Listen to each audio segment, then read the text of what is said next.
Hello guys, जैसा कि आप सभी जानते ही हैं, हमारा steno for all YouTube channel है। यहाँ हम बेसिक से लेकर एक्सपर्ट लेवल की आपको क्लास उपलब्ध करा रहे हैं।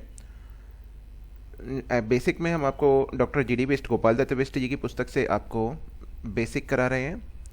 जो छात्र उनके बारे में नहीं बता जानते हैं, उनको बता देना चाहते हैं। उनका 250 शब्द प्रति मिनट की गति का रिकॉर्ड था और उनके बेटे के नाम 260 है।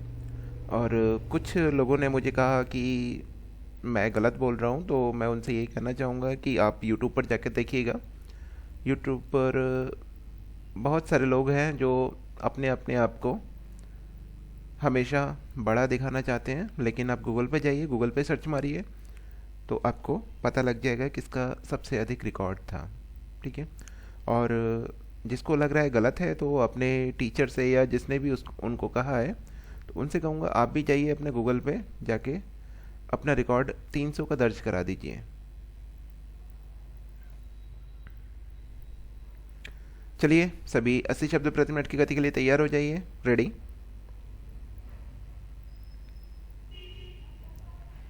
यूरोपीय स्पेस एजेंसी ईएसए अंतरिक्ष में घूम रहे बड़े आकार के कचरे को धरती पर लाने की तैयारी कर रही है।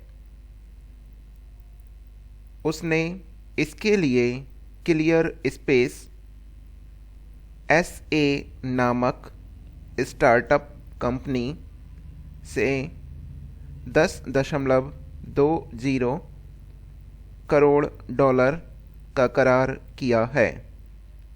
क्लियर स्पेस कंपनी स्विट्जरलैंड की स्टार्टअप कंपनी है जो अंतरिक्ष में कक्षा में ही सेवाएं देते हुए वहां से कचरा हटाने का काम करती है।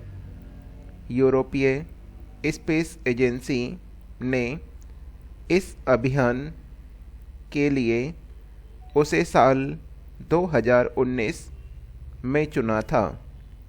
क्लियर स्पेस का प्रक्षेपण साल 2025 में होगा। दरअसल अंतरिक्ष में पृथ्वी की कक्षा में मानव निर्मित बहुत सी चीज़ें घूम रही हैं। यही बेकार चीज़ें अंतरिक्ष का कचरा कहलाती हैं। इस कचरे में उल्कापिंडों के टुकड़े भी शामिल हैं।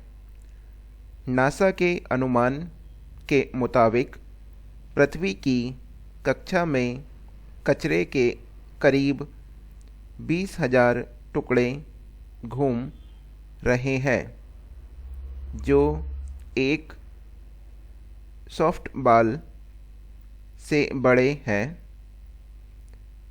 इन अंतरिक्ष कचरों को हटाने को लेकर दुनिया भर में मंथन चल रहा है।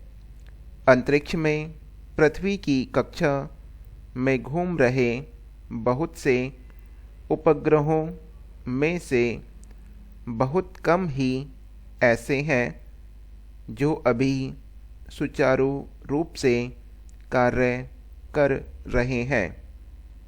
इसके अलावा अंतरिक्ष में छोड़े गए रॉकेट के भी टुकड़े अंतरिक्ष में ही घूम रहे हैं।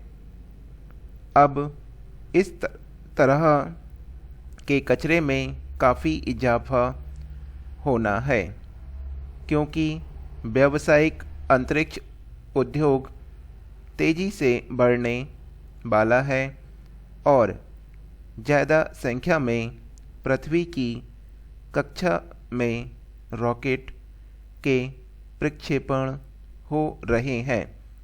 फिलहाल तो कचरा अंतरिक्ष में मौजूद है, उसमें से कुछ 28,000 किलोमीटर प्रति घंटा की गति से भी तेज़ी से घूम रहे हैं। एक छोटे से टुकड़े के लिए यह गति एक बड़े उपग्रह को नुकसान पहुंचाने के लिए काफ़ी है। इससे उपग्रहों के लिए वातावरण असुरक्षित होता जा रहा है, क्योंकि बहुत से उपग्रह उसी कक्षा में स्थापित किए जाते हैं। ESA का कहना है कि क्लियर स्पेस से हुआ करार कचरा निकालने के लिए पहला सक्रिय अभियान होगा। यह अंतरिक्ष यान उन रॉकेटों के टुकड़ों को पकड़कर पृथ्वी पर वापस लाएगा जिनका उपयोग किसी उपग्रह को उनकी कक्षा में पहुंचाने के लिए किया गया था। विशेषज्ञ बहुत समय पहले ही चेतावनी दे चुके हैं कि अंतरिक्ष कचरे से सैकड़ों हजार टुकड़े पृथ्वी का चक्कर लगा रहे हैं, जिसमें एक अंतरिक्ष यात्री को खोया हुआ आईना भी शामिल है। ये सभी कचरे वर्तमान में काम कर रहे उपग्रह और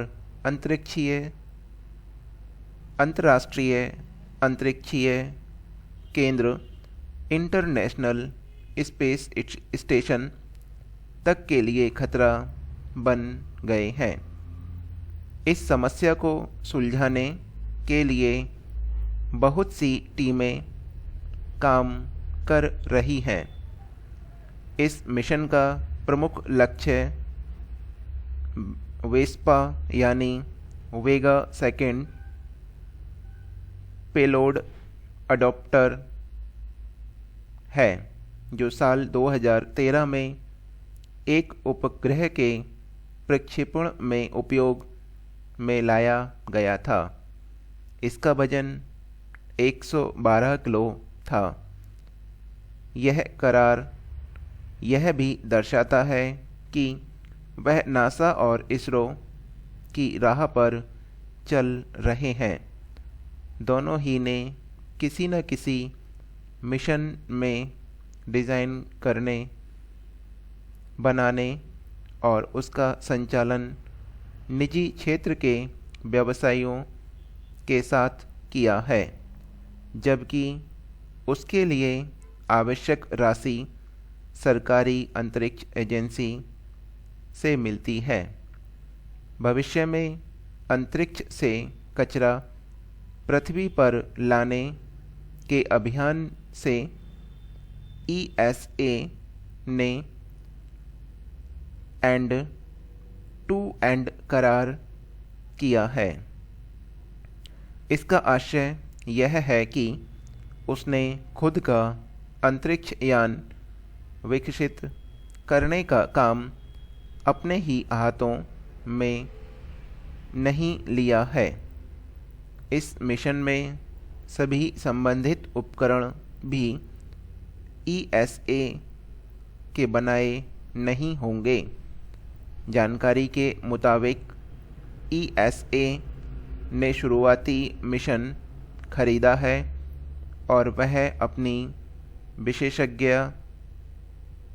विशेषज्ञता, भागीदारी, एक्टिव डेब्रीज